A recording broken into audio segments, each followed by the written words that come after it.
Hello, everybody out there on my real estate and finance dorks. Welcome to the Texas Real Estate and Finance Podcast. I'm Mike Mills with Mike Mills Mortgage and Finance, and today we are going to be talking a lot of loan stuff. A little bit. I brought the enemy in with me today, but we're going to talk about loans. We're going to get into interest rates and the market, and just kind of where we're at with everything. From two loan officer points of view, and hopefully we won't get into a fist fight is what I'm looking for right here. So, but welcoming today is Mr. Gary Pierce. How's Gary, it going? how are you doing, man? Awesome. I got to give you the clap. Sorry, Yeah, part of the normal thing. That's the first applause I've ever gotten, especially in this market. Yes, everybody's just depressed when they call us, right? Yeah. I got to call the guy and talk about 7% interest rates. Lucky me. Yeah. Well, man, thank you for driving all the way out here. You live in Weatherford, right? I do. Okay. Yep. Yeah. Yep. So it's a little bit of a haul, about 40 minutes. About 45. 45 minutes. Okay. Yep. It's not too terrible, but it's farm and ranch stuff, and that's what you do. So Gary is he is a broker, a mortgage broker here in Texas. His office is based in Weatherford. He specializes in farm and ranch. I'm an independent mortgage bank, and Gary's a broker, so we're a little different. We'll kind of explain some of those differences a little bit so everybody understands that. But we're both loan officers, essentially, both knee deep in loans every single day. So I'm sure we're going to have a lot to talk about and kind of get into some special programs and get into where rates are, where we think they're going, all that kind of stuff. But let's start a little bit with the journey down the mortgage bank land. So how did you get to the place where you wanted to run your own shop there? Yeah. Mr. So Gary? interesting concept. I was going to retire and be the old guy in the square writing some loans. Okay.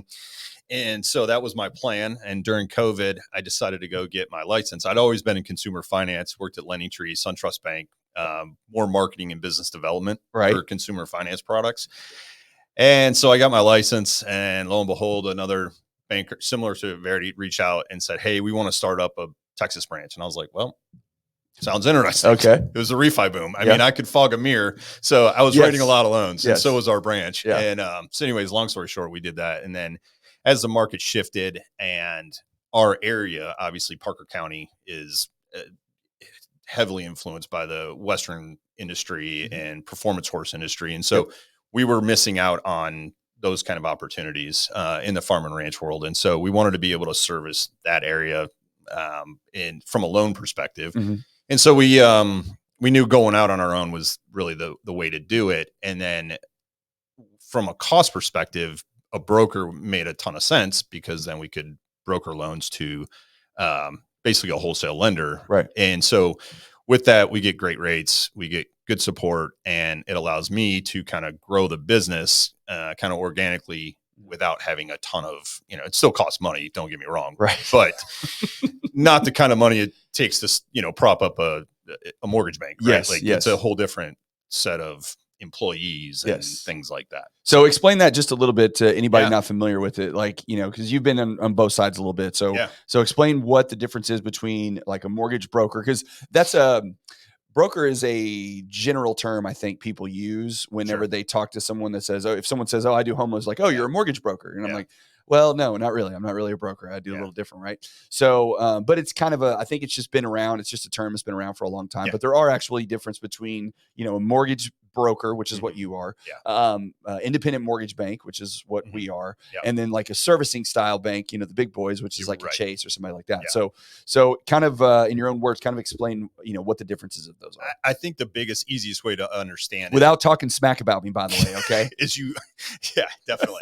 No, it's well, we work very similar, right, from an investor standpoint and in a wholesale lender standpoint. But the easiest way for a client to understand it is that when we write the loan on the wholesale partner's paper. Right. It's going to say wholesale partner being the bank that's investing in taking the loan on. So it might be Rocket Mortgage, United Wholesale, whoever. That's where the documents are going to come from. Right.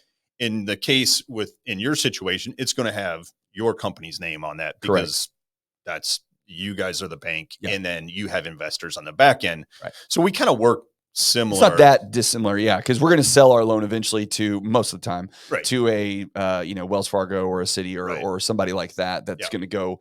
They're going to service the bank ultimately, but we're not going to we're not going to hold it. Typically we do hold some, but not very many, compared to the servicers. Whereas you guys are basically doing the same thing. The only difference is, you know, when we close, our name's on there. When you close, it says, you know, United Wholesale or whoever. Right. Yeah. Yeah. Yep. Yeah. It's funny because the first regular audit we had at my previous company, we asked the question to the regulator and said, as a broker versus a correspondent lender or a bank, what's the difference in this process? And they said, well, there was a list of 20 items that needed to be addressed. Right.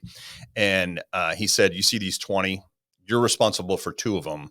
The lender's responsible for 18. He goes, when you're the lender, you get 18 of them or all of them in that sense. So it's like, I don't know if I want to bite that much of the apple yet. So something we can certainly agree on is how terrible the big banks and servicing banks are doing mortgages. So why don't you talk about why it's so much more of an advantage to use somebody like us versus somebody that is going through like a Chase or Wells or somebody like that? Yeah, I think the biggest is the, cost. Usually we're going to be, usually when I'm competing against the big guys, I'm happy because we're going to win. Right. So our cost structures are much different. Right. We don't have the overhead. That's the biggest thing that I see on the front end. Once you get the loan in a process, it's massively much more efficient. Like I've seen it over the years where you just, you get the calls, the nightmare calls from somebody and their hair's on fire. Can you save the day? And and a lot of times, not to toot our horn, but to toot our horn, because the way we're structured, we're more efficient. And it's just going to we get loans done. That's what we do. Yeah. Right. There's less red tape. You don't have 600 different levels of, that's the way I explain it a lot of times too. People is just like, when I have my processor or my underwriter, my assistant or whoever, they're right there. Or in your case, the relationship that you have with the bank that you're working with is a good relationship. They want to keep it. So you have direct access to whoever you need to talk to.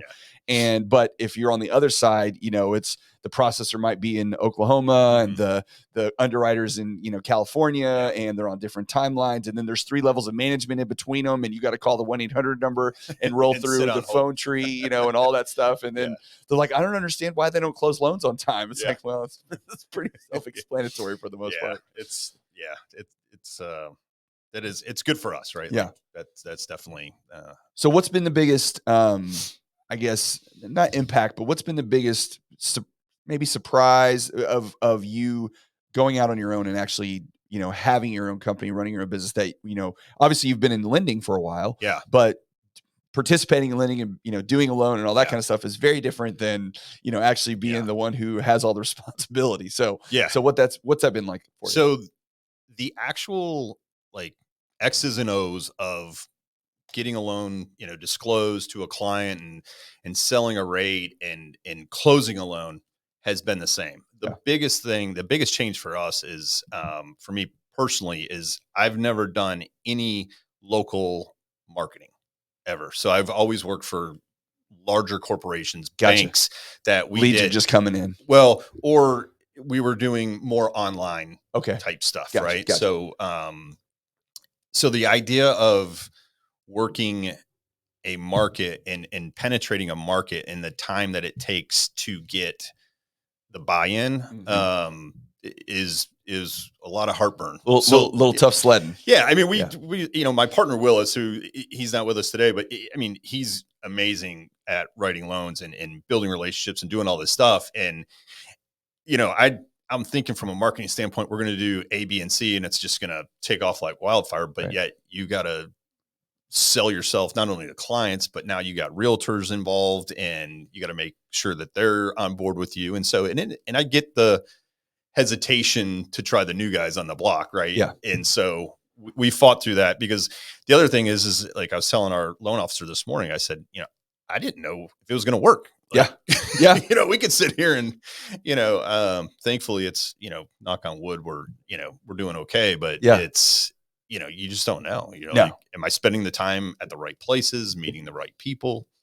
Yeah, So, you can spin your wheels a lot in our business, and it's hard sometimes. I mean, there's more technology tools out there now to be able to determine, yeah, who's doing what business, and so yeah, you can kind of get a gauge yep, on if people are actually, if agents specifically yeah, are selling, and if it's worth it. But then you also don't know. There's a lot of new people that get into the business, mhm, and I love working with new agents because yeah, you'll find people that are new to it but have a hunger. They yeah, have a passion for it, and for sure. they have a drive that they're going to be really big Hmm. as time goes on, Yeah, and you just invest a little time and make sure that you're yeah, providing value to them and all that kind of stuff. And, hmm, and that kind of stuff, those kind of relationships yep, tend to pay off in the long run. But I agree. you can also spend a lot of time chasing somebody that, you think, oh, if I can just get one deal with them. And then, Yeah, 6 months up the road or 12 months, man, I haven't done anything with this person. And yeah, because it's difficult. I don't know that, it's different from a lender's point of view. I think we can maybe relate to title some a little bit and just on yeah, how we sell, yeah, simply because as a realtor,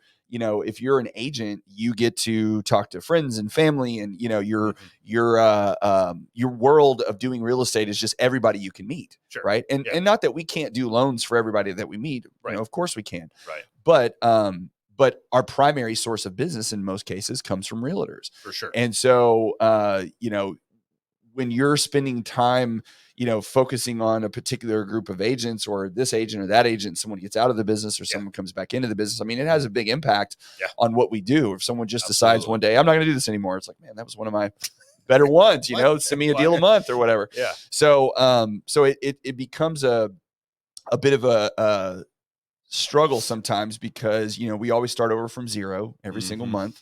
There's yes, no I give my insurance friends a hard time. residual, Yeah, right? give my insurance guys a hard time. It's like, oh, you got that nice residual income, that Yeah, sounds nice. And we start at poor every single month. right. Yeah, it is a what have you done for me lately business Yes, for sure. yes. Well, that's what sales is. So Yeah. speaking of that though, how did you kind of get rolling? Like, how did you get into the mortgage industry or get into selling and to Yeah. begin with?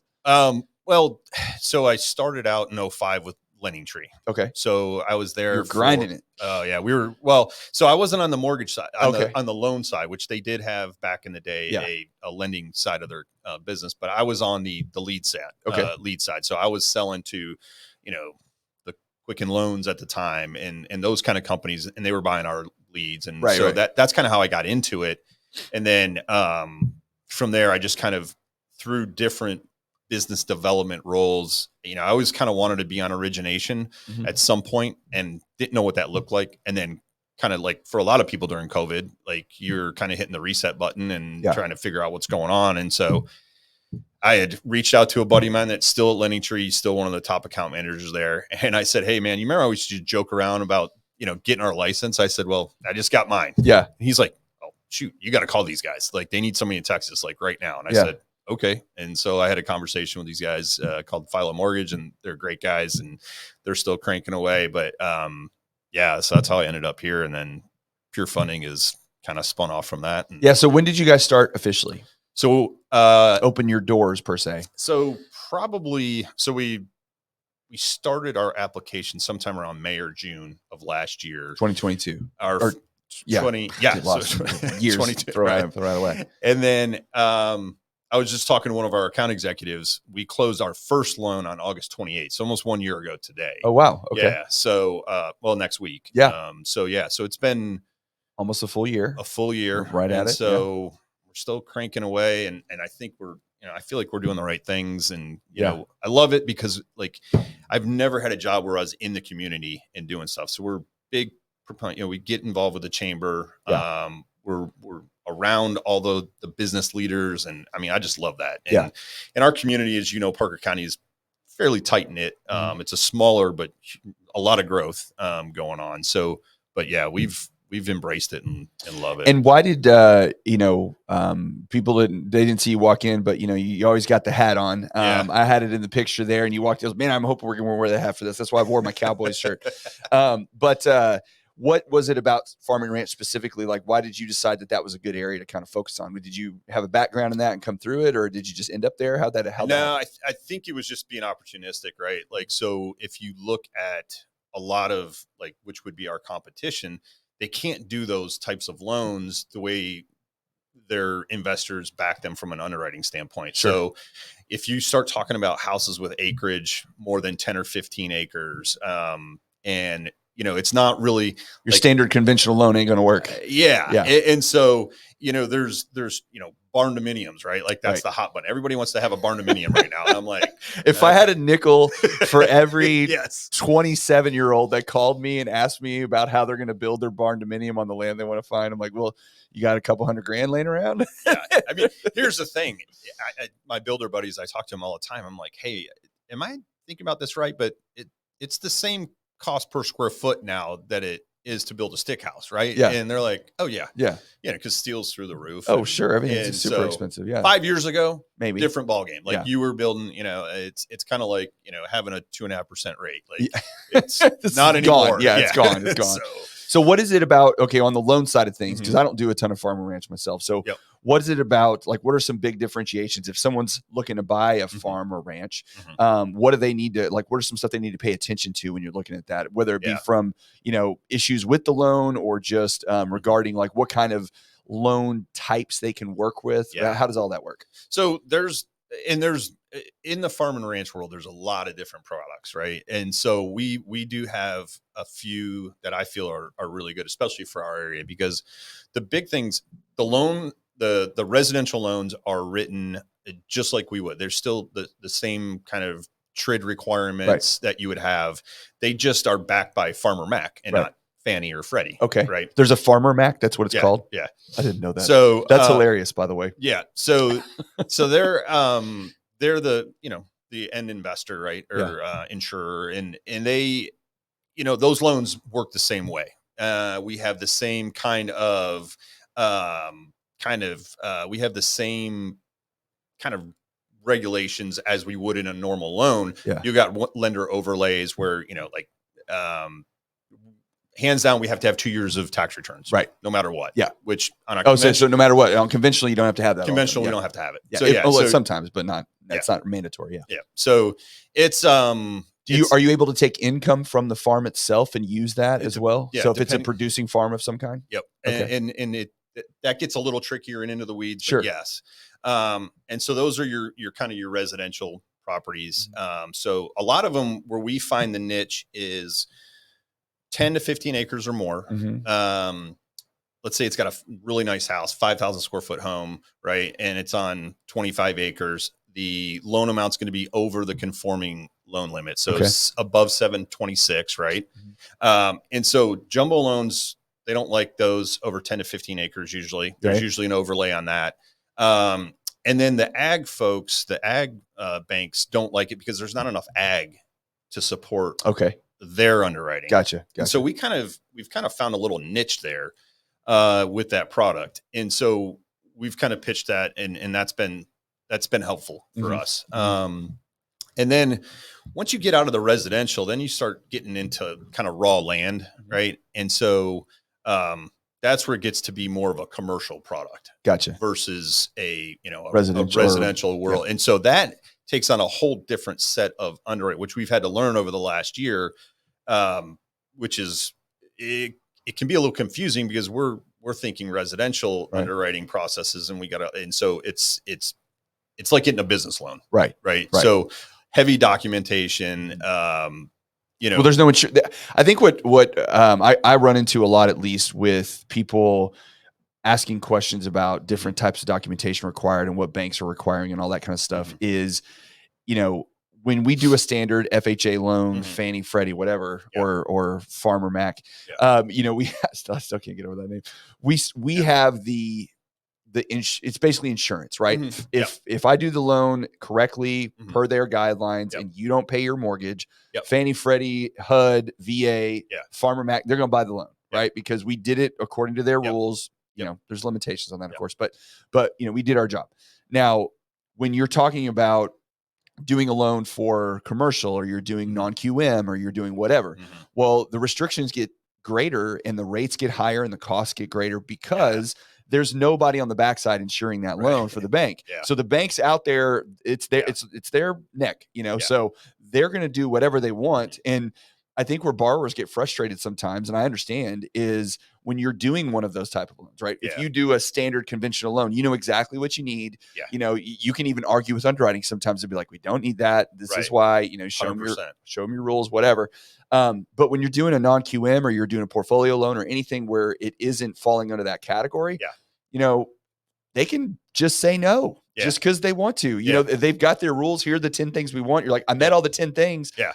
You know, usually you're fine, but there's still sense of like, we just don't want to do that. Yeah. You know, and it's like, okay.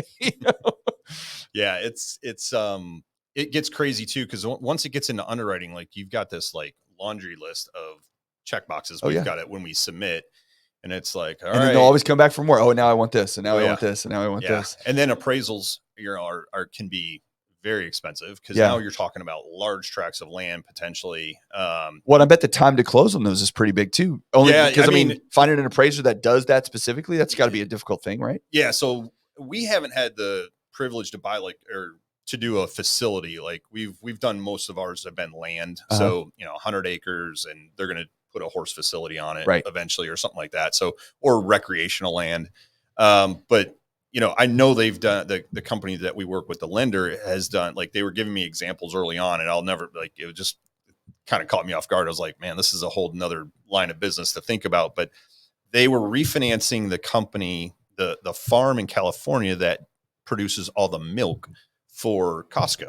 Oh, wow. And so this farm is out there, you know, they've got their business. And so they're doing a cash out refinance to kind of help, you know, their deal. So anyways, they were cashing out so they could, you know, expand and get more cows. Get more. Apparently Costco's selling a lot of milk. So wow. But, so it was kind of and those kind of deals are not 30-day closes either. Like you said, that's probably, I would guess that was 6 to 8 months. Yeah. Well, that's almost, I mean, that's a commercial deal basically is what you're doing, right? Yeah. I mean, it's 100% commercial. Yeah. All those commercial loans are they take a while. It's not something that goes quickly. And do you experience, I don't know, because I know you're kind of, you know, you guys are primarily residential, but you are starting to dabble a little bit in the commercial side because you have relationships that can handle it. Is that right? Yeah, for sure.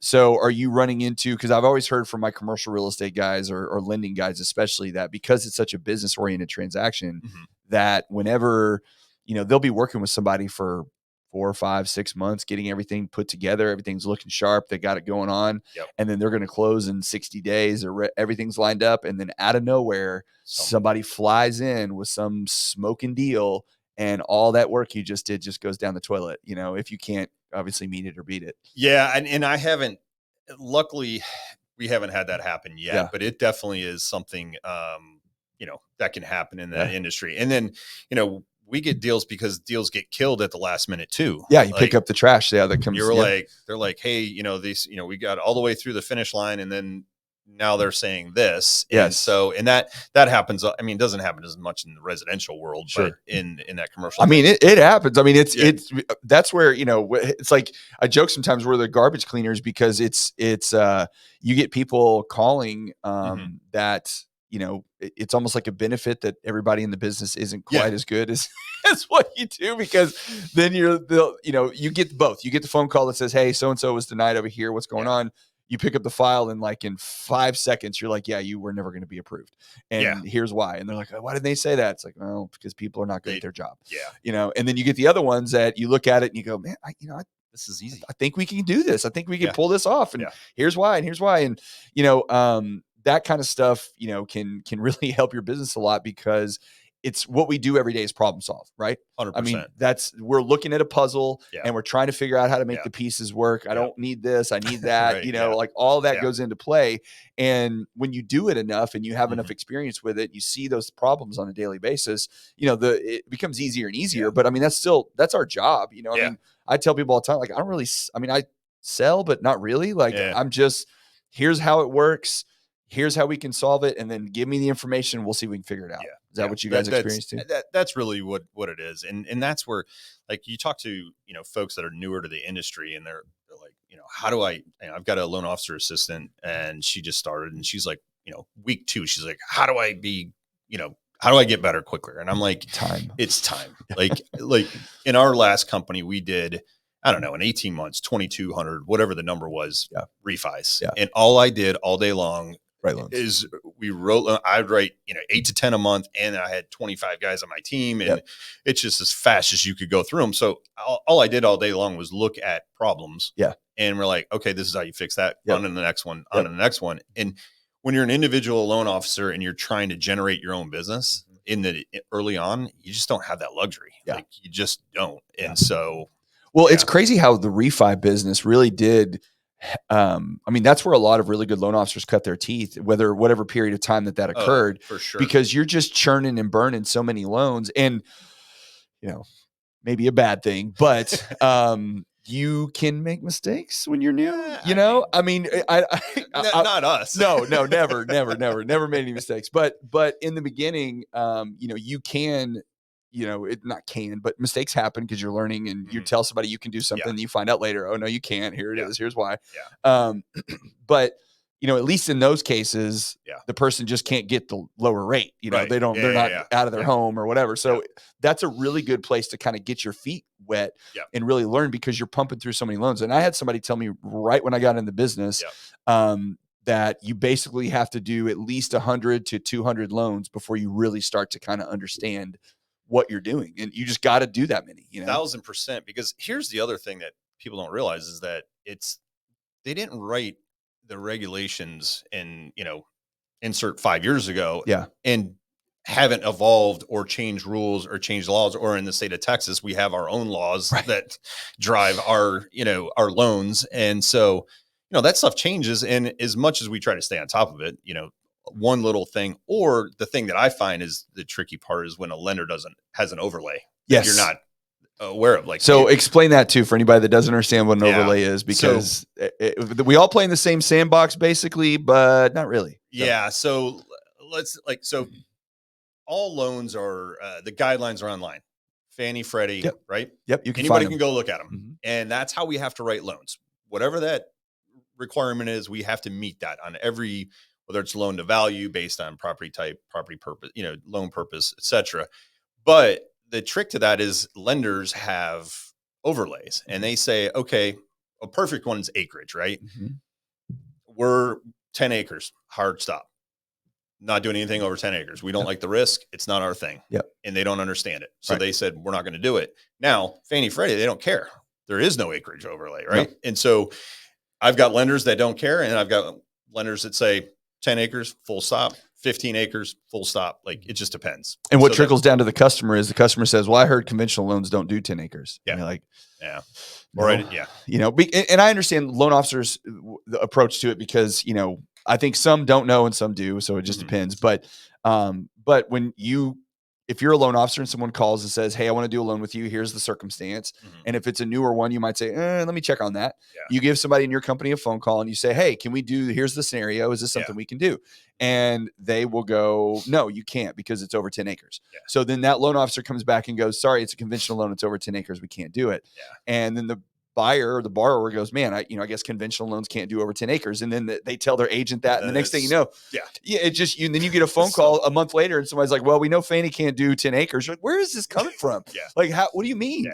But that's how a lot of stuff in our business works. And as a new loan officer, you don't realize that until you get into it a little bit. Because when you're a newbie and you have no idea what's going on necessarily. And people are, you can do this and you can't do that. You can do this. Cause look, I would love to tell people that we sit there and read the 1004 FHA guidebook every day. And, it's just, you go look for it when you need it. And then it gets all kinds of gray areas on how you interpret this and interpret that, and whatever. But at the end of the day, your company can do what they can do. But the idea that, everybody is the same it's just not the case, 100%. And even when you have people that can go direct to Ginny, which is FHA or Fannie or Freddie or Farmer, then, you have a little bit more flexibility. But even then, it's like the FHA credit score thing, right? People say, well, the minimum that FHA will do is 580 or the minimum 600 or whatever. There's no minimum for FHA. They don't, there's nowhere written in there that it says there's a minimum. The banks make that decision. That's right. Cause that's a perfect example. I just got this morning, all of our lenders send out, marketing material and 500 credit score on FHA. Yeah. I'm thinking to myself, holy smokes, this is going to be tough. Well, so that's a good transition to. So what do you think something like that? Because you see more maybe than I do on the product side that come to you, because you can accept what you want to accept. You know, I know what we have as a company, and I know some things that are out there, but I don't see the stuff that you get just in mail and say, hey, I'll do this. So are you seeing a big shift with the market kind of contracting as it has, and you're seeing like lenders get either more desperate or they're offering more products, or what are you seeing from like a corporate, management side? Yeah, I'm not.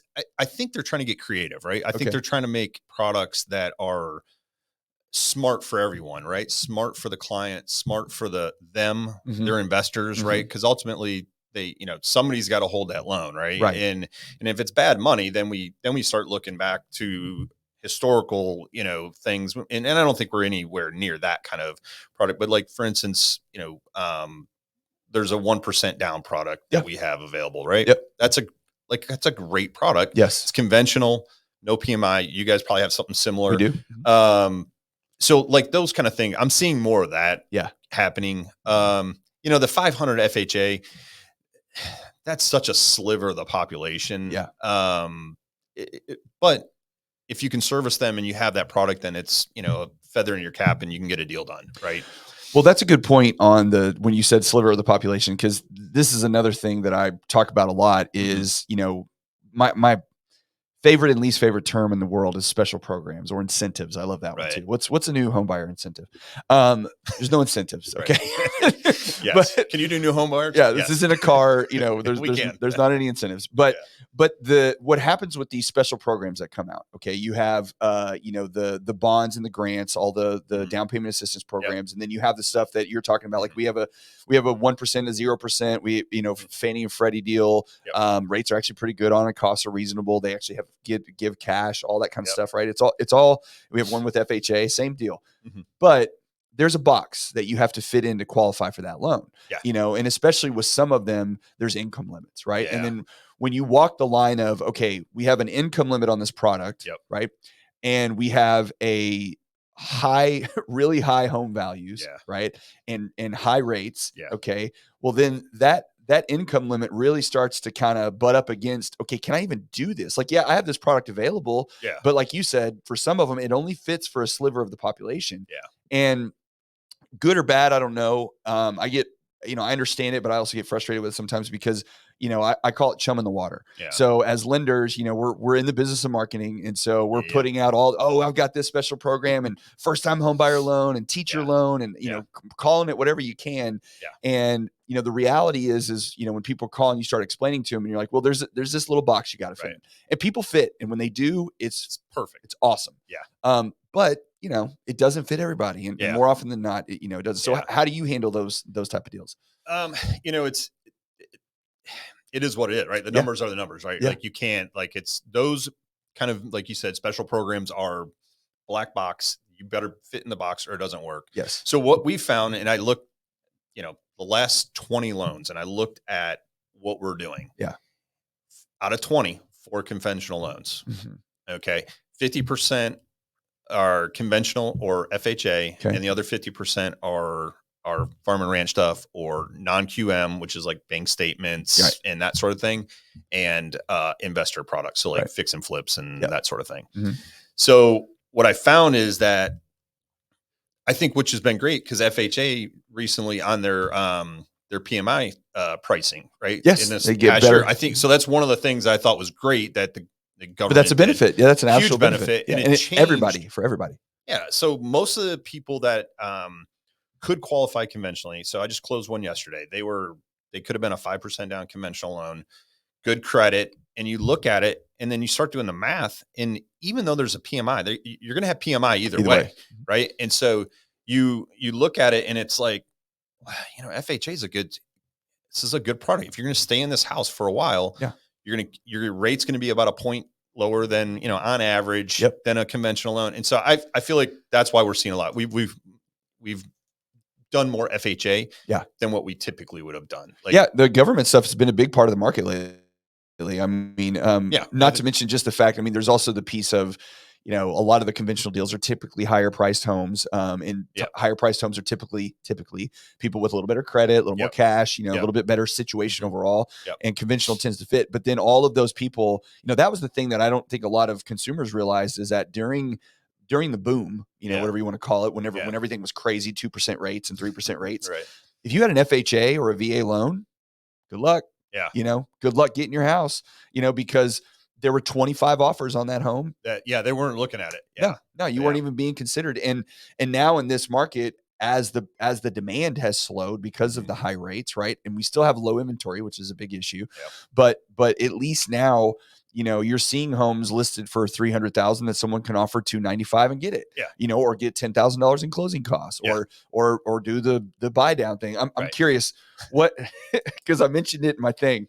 What are your I don't want to be on an island here. So what are your thoughts about the 2-1 buy down or the 3-1 buy down? Everybody's favorite mortgage catchphrase these days.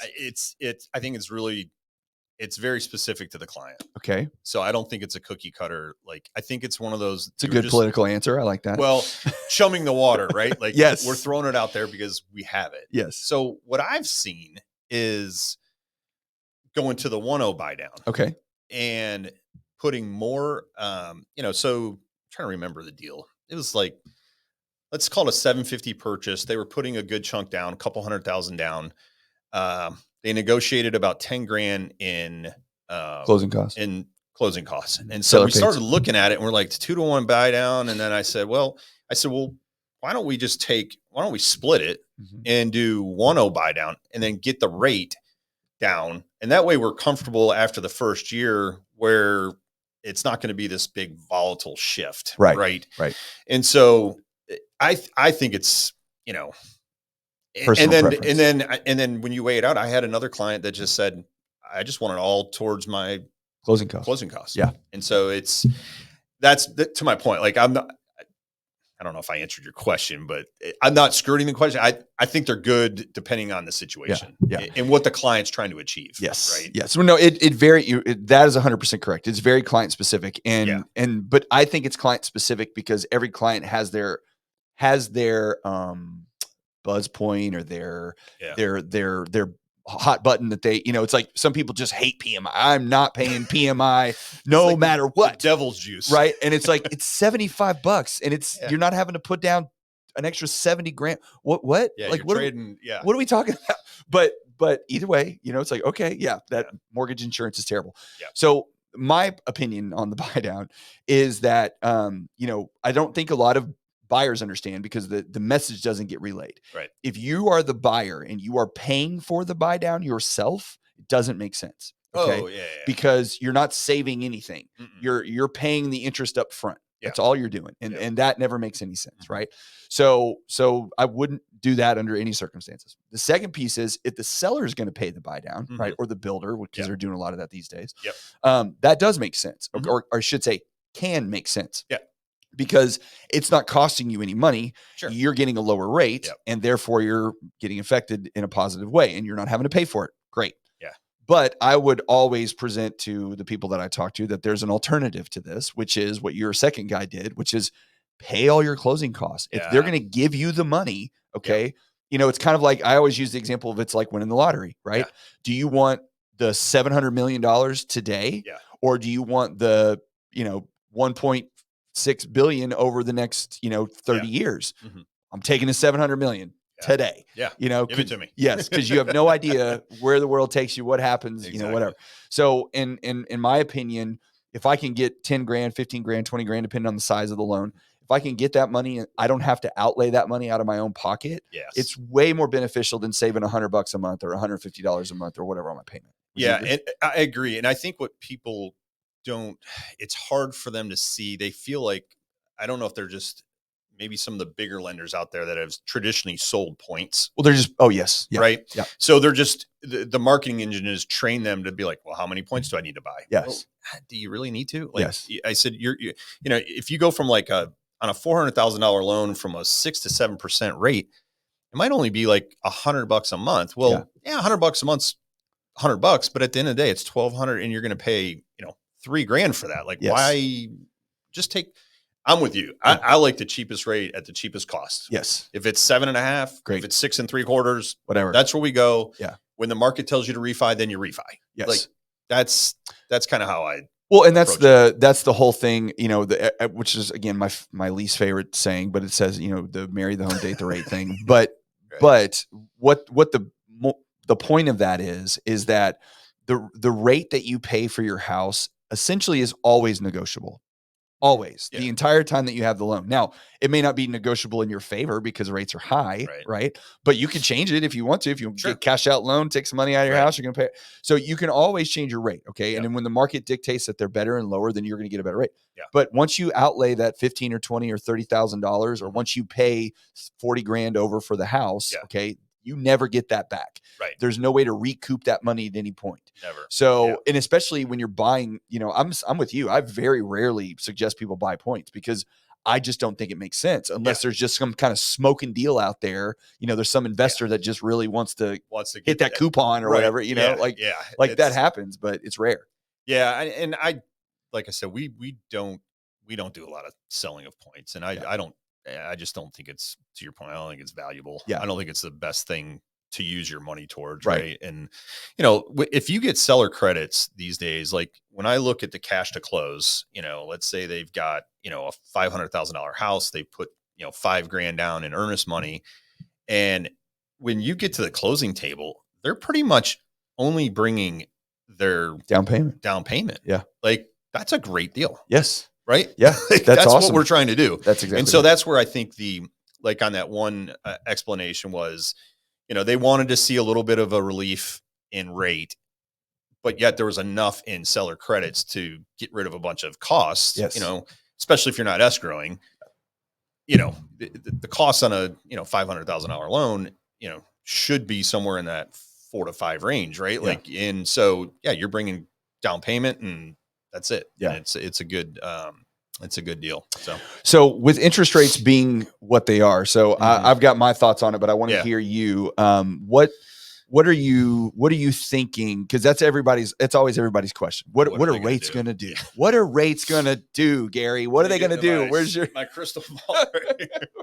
You know, I mean, we've had at the time of recording this, just so everybody knows, aside from yesterday, and I've been getting alerts on my phone about today. Today, I don't think is going very well. I haven't looked in a second, but yesterday was great. Yeah. Right. Mortgage-backed securities were way up, which means rates come down, but it's all relative. So, you know, you can't even explain it that way. It's like, they're up, rates are down.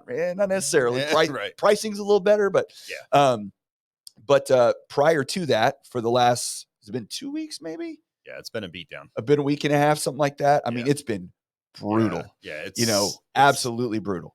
And we had a little bit of a bounce back yesterday, but then, you know, the Fed's meeting in Jackson Hole, they're all, you know, all the really, really wealthy people are all getting together, deciding our fate right now. You know, pray to Jerome Powell that he grants us freedom.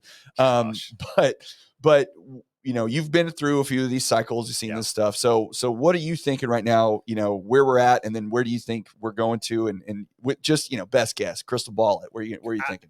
I would, and I don't know if it's a guess or a prediction or anything more. It's a educated guess.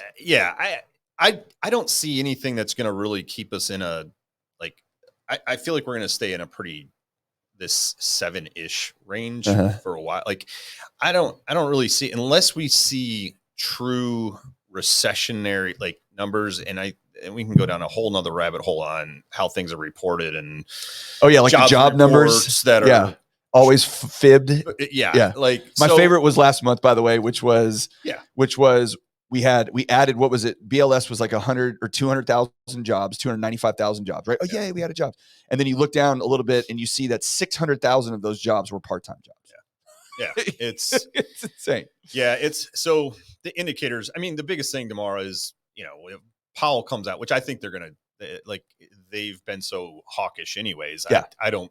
Oh, they're not cutting rates anytime soon. No, I'm not suggesting that. What I think the market is going to be is they're just waiting to jump off the bridge one way or the other.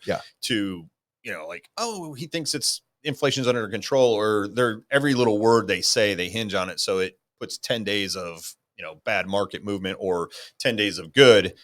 So I think we're going to stay in this kind of range for a while. Yeah. I think, and then you've got another external factor next year is the election. So gosh knows what kind of what's going to come out of tomfoolery that. is happening Yeah. there. And Yeah, so, I always tell my guys, control what you can control. There's going to be a buyer and there's going to be a seller. Yeah. And we just got to be in the right place at the right time to take advantage of that from a sales standpoint. And that's why I tell them. But I don't, the ideas of being at 5% or 4.5% or what everybody was talking about first of the year. I mean, I kind of, that Kool-Aid got stale pretty quick. So. Yes. Well, and that unfortunately, because I think that was a little bit of and I don't know how you guys did it there, but I mean, even with us in our company and I know other companies as well, there was a little bit of, hey, I know things are bad.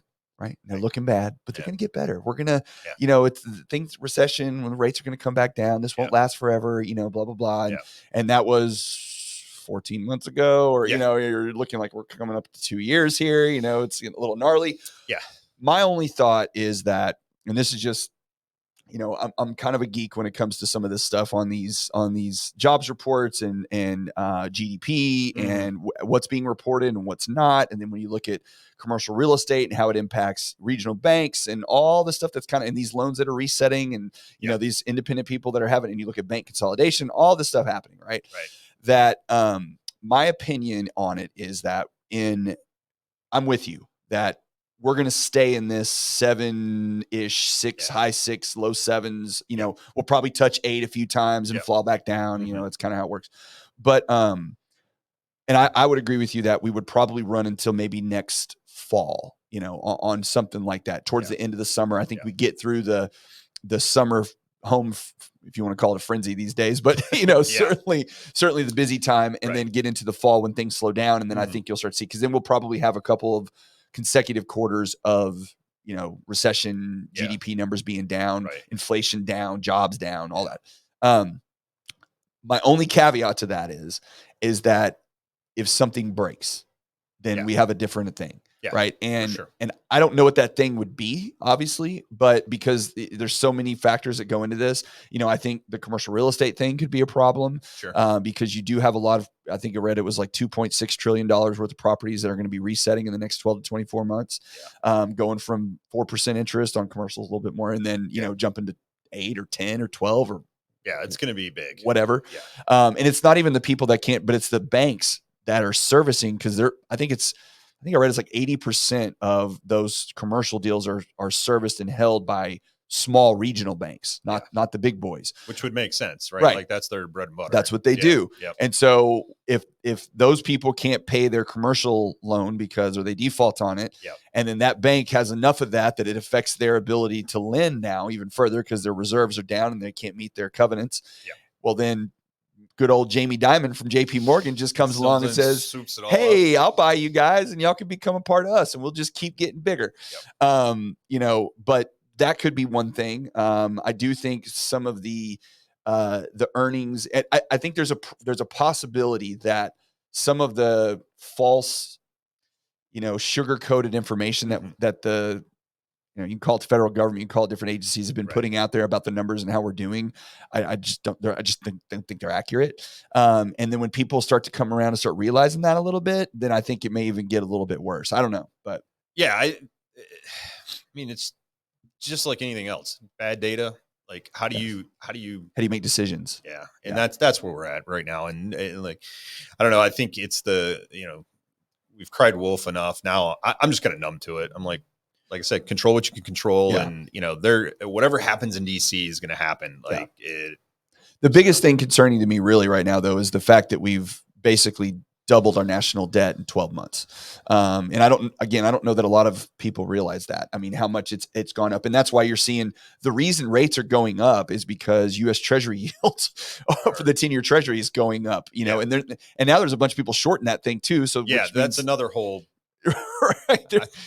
There's just a bunch of stuff that's just kind of starting to pile up and it's going, okay, at some point the bucket's got to overflow. Right. And when that happens, it's not, and by the way, I don't even think if we do, fall off a cliff, let's call it, I don't think it's going to be like it was in 2008. I really don't. As far as like the impact to the economy, not housing, because I think we've already determined, if anybody's been paying attention, that this recession or whatever we're going through has nothing to do with housing other than it's hurting us. But we didn't cause it, right? We weren't the reason for it. Yeah. But I don't think it's going to be I think it's just going to be enough to kind of put everybody in a bad mood, really. Yeah. I mean, it definitely, the commercial side, I think is, you're seeing, especially out West, I've got a loan officer in California in the Bay Area, and like, people they're getting hammered. Yeah. The commercial real estate out there. I mean, people are just leaving their leases. They're yes. like, yes, we're done. Yeah. Like, guess who's buying all those up, by the way? Yeah, exactly. The big boys. Yeah, exactly. Yeah, they're getting it at like an 80% discount, which is scary too. But. So yeah, I'm with you. I think it's there's going to be a lot more to come over the next few months, but I don't know. The market doesn't go away. People buy and sell homes, whether it's now the only argument that I giggle at sometimes is the whole idea. You remember, the ones, I've been doing this for 30 years and we bought and sold homes at 18%. I'm like, okay, you did. That's true. Yeah. But that 18% home was $90,000. Okay. Correct. It wasn't $450. Yeah. Okay. So it's a little different. That's little different. Tough pill to swallow. What are you running into, like, when you're seeing people that actually don't fit in the box? What are you running into more? Is it assets? Is it income? Is it, what are you finding on the ones that you're having to turn down? DTI. So the one, the one debt to income, by the way. Yeah. Debt to income. Sorry. What we haven't talked about here in Texas, especially, is taxes and insurance. Yes. Right. Yes. So, used to be, you put insurance down, you'd put $125 on the estimate. Yep. Right. Yep. Couple $300 on your taxes. And we're good. Today, we're at about $1,000 on a $550,000 house, depending on the area. Yeah. And in perspective, right, if somebody makes 10 grand a month, right, they get we got $5,000 to play with. Correct. Right. That includes your mortgage, your car payments, any credit card debt, personal loans, anything like that. All has to be below $5,000. So now we're, at taxes and insurance at the rates that they're at. Yep. Now we're at $4,000. Yep. Now we got $4,000 to play with. Right. And guess what?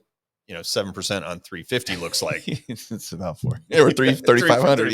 Yeah. So you don't get to have a car. You can't have a car. Hence the FHA, right? Yes. You get a little higher. 51, 52, percent debt to income. And so it gives us a little bit of flexibility. And so that's usually what's happening is the debt to income's hurting us. Yeah. And then if you look at some of the other stuff, then it's assets, because the farm and ranch, you got to have more loan, more cash to put down. Absolutely. They're going to want a little bit more money down. So, but I would say debt to income's the driver. Yeah. We're kind of, that's same thing I can't tell you how many people I've pre-qualified and been like, well, you can buy a house for $175,000, and they're like, and I've had a few, they're like, oh, that's awesome. I'm like, okay, well, here's the bad news. Yeah. Not around here. Not around here. You're going to have to go far. I was actually, I was looking at trying to make a video the other day about, if you want to buy an affordable housing, here are the areas in Dallas-Fort Worth where housing is actually affordable. Right. And there were a few. Yeah. You can probably. I looked out in Weatherford where you were, and it wasn't out, because I was taking anything basically under 300 is kind of where I was. And when you were looking at the average price of homes, there was nowhere that I could find under 200. Didn't exist. Yeah. The cheapest one I found. You know where Everman is? Okay, it's in South. I actually went to high school in Everman, so it's kind of one of those things where I was like, "Oh, really?" I should have done more research. Yes, but like Everman, Texas, it was like, I think the average home price was like 220, 225, something like that. Okay. There was Venus, which is really close to Mansfield. It was a little over 300,000, but it was close. Yeah. But you had to get further and further out, and even like Joshua was was not quite there, but close. But these little bitty towns, you can find it. And the only benefit that you can really have from that these days, the good news, I guess, is that a lot of jobs, not every job, you don't have to go to work. So their houses, you can buy them in Texas. We got a lot of real estate, got a lot, plenty of it. But it's just, you got to be willing to drive, and and that sometimes isn't the best deal for everybody. But yeah, we struggle with that too, just finding the income, because nowadays the average consumer's got car payments, they've got student loan debt, they've got credit cards, they've got a lot of people, tax liens, because they can't pay their taxes either. They got tax debt you got to count. So what are your thoughts on, I'm curious, since I'm talking about student loans, have you seen what's coming with that? How do you think that's going to impact us? I honestly, I've looked at it. I mean, it's gonna the debt to income, I mean, that's going to, well, we're already counting it though, right? Yeah. Well, I don't know to the extent that if we're going to have to take the full freight, right? Right. So if their payments, so kind of today if there's deferred payment, then we can take a percentage of that. Correct. If the what is it? FHA is 0.5% of the loan balance, and then conventional is 1, or is it half to? This is always when I always get in my head sideways on it. They changed it too, I think, where you've got to do the 0.5%. Oh, I think it was 0.5% with Freddie Mac. Yeah. Freddie Mac's 0.5%, Fannie Mae's 1%, FHA is 0.5%. Yep, that's what it is. And so, yeah, so I don't know. It's going to depend on how much if they're going to have a payment that is on the report. Because most of those times, like if you got a $20,000 deal, you're going to have a smaller payment. Yep. But if the note comes due and it's not due, but if the payment is $300, $350, that's going to be a big problem for a lot of folks. Yeah, and it's well, there could be that. My only other concern about that a little bit is that I don't think it'll impact it to the same degree because people have so much equity in their house right now. I don't think they're going to let stuff go like that. But my concern would be when you start looking at possible mortgage delinquencies, because if they're adding another debt to their monthly expenditures that they haven't had for 3 years. I mean, it's been 3 years since anybody's had to pay on that. Yeah, it's crazy. Now they did, good or bad, I don't know. I'm not on either side of the fence on this. I just hate dumb people. But the Biden administration just came out with an act. It's called the SAVE plan, SAVE. It's an acronym. I can't remember off the top of my head. And basically, they expanded the ability for student loan borrowers to essentially defer payments for another year. Guess why? Well, of course. Yeah. What's happening? In the next, in 12 months from now. Yeah. So that is in play now too. Now, I still think there are some limitations to it, but it's not everybody. Yeah. But they're just kicking the can further down the road on this thing, and I just don't know how long you can do that. Yeah, education right now is so expensive, right? Yes. And it's probably the last 20 years has gone up. Like when I hear I don't have kids, but I've got all my buddies have kids in college now. Oh, it's crazy. Numbers. It's $25,000 a semester, something a year. Oh, it's staggering. Yes. I'm like, I have a 16-year-old soon to be. And so I've already started to fill out an application. Yeah. Mike needs to say yeah. Right. Yes, please. Yeah, no, we get a different perspective on stuff when we deal with consumers because we see a lot of things, right? Sure. We see the impact of student loans on people. We see the impact of cars and rates and what the prices have been on those. Yeah. We see the impact of credit card debt and what people are going through on that. So it's like when you look at someone's credit, you're going through their entire situation, what they pay in taxes and everything else. You see so much that you start to get this picture of stuff where you're going, man, there is, you start to see trends. You start to see, okay, this, one of the trends that I saw over the last couple of years, I think it's getting a little bit better, but nobody had any money saved. Like for a while, debt to income really wasn't as big of a deal. Yeah. But nobody had any cash. Nobody had any ability to, you're telling somebody, hey, you're going to need about 25 grand. And they're going, well, I don't know where I'm going to get that. Well, you have down payment assistance. The rate's a point higher, but you can use it.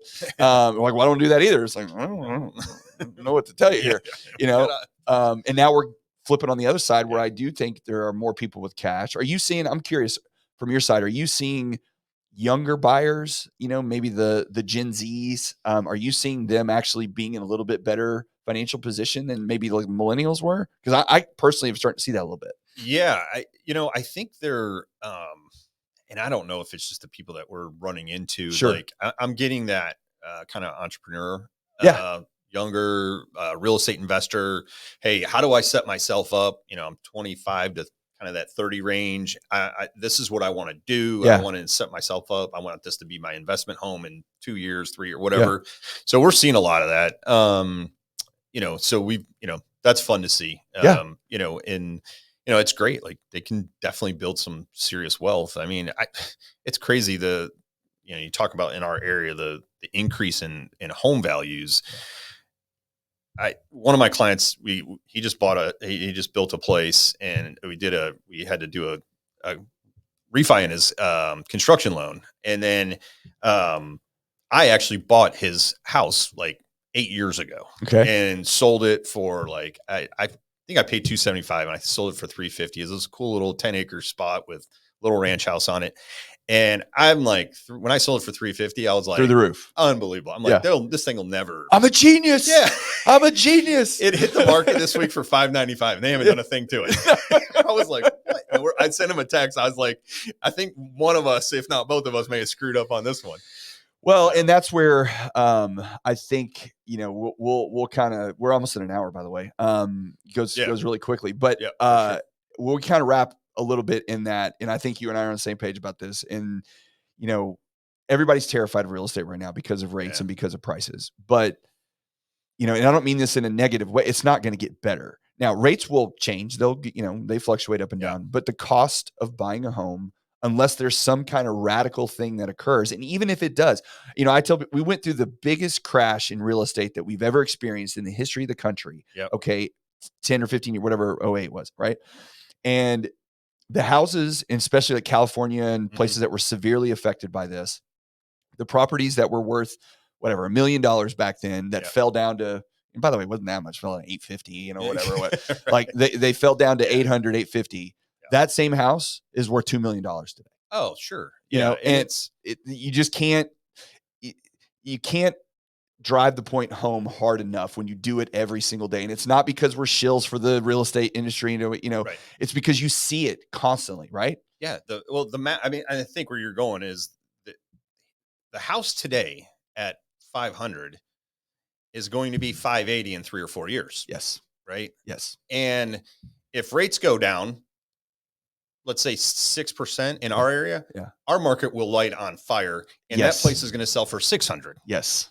In 2 months. If rates, that's not a prediction. Yeah. So but if it happens, that's what will happen. Yeah.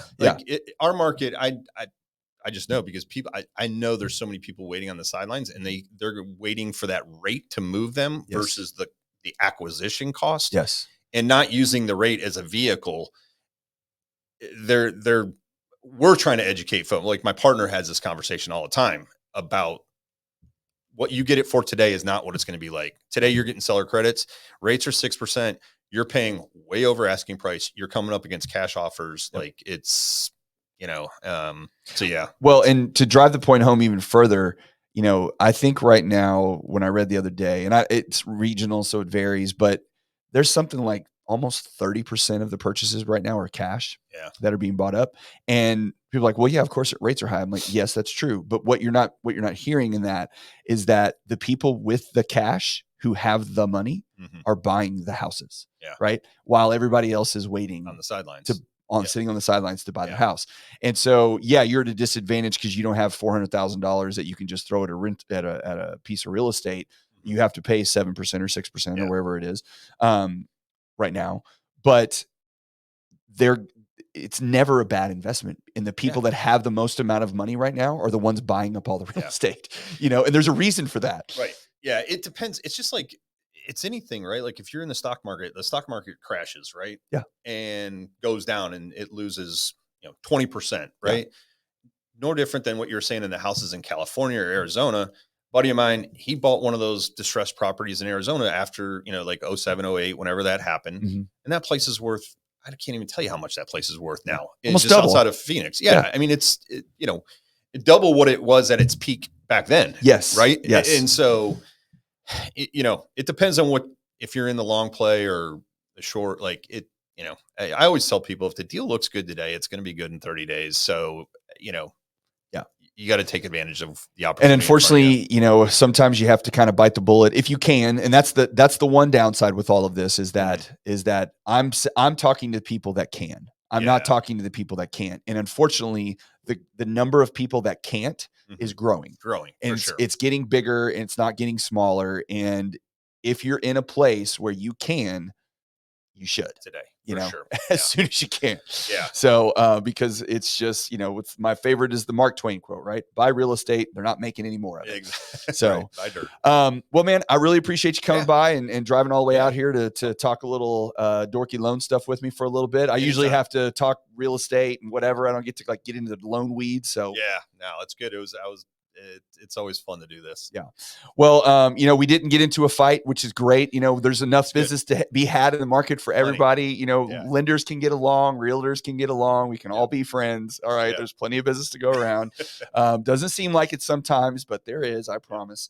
So thank you for everybody that stuck around and, you know, got into the loan weeds with us for a little bit. We'll be back next week. And I can't thank you again enough, Gary. Thank you so much. Tell everybody where to find you, just so we have that too. Yeah, so we're located in Weatherford, right off Main Street there, easy to find. And you can find us at on the web at mypurefunding.com. Okay. Got any socials you're out there doing? I we saw do a little bit of what you talk about Willis, which by the way, I need a little more of that, just so you know. We got to get some Willis in here. So if you're out on I-20 heading eastbound from Parker County towards Fort Worth, if you look up on maybe the tallest peak in Parker County, you might see a picture of Willis and what you talking about Willis up there. And of course, he's talking about pure funding and loans, and hey, he's great. So we'll have to get him on the next. Absolutely. I can't wait. Because I think I need a heavy dose of what you're talking about, Willis. So, all right, guys, y'all have a great weekend, and we'll see you next time.